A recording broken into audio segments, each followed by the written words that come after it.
حضور علیہ السلام نے ایک دن صحابہ سے فرمایا تھا کہ تم ایک ہوتے ہو اور کئی ہزار کافر کو بھگا دیتے ہو، ایک وقت آئے گا کہ ایک کافر ہوگا اور 1000 مسلمان کو بھگا دے گا۔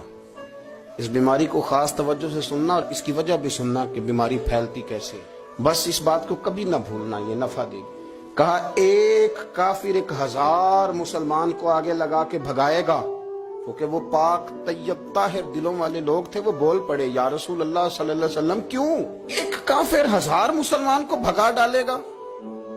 کیا وجہ ہوئی، کیا ہو جائے گا؟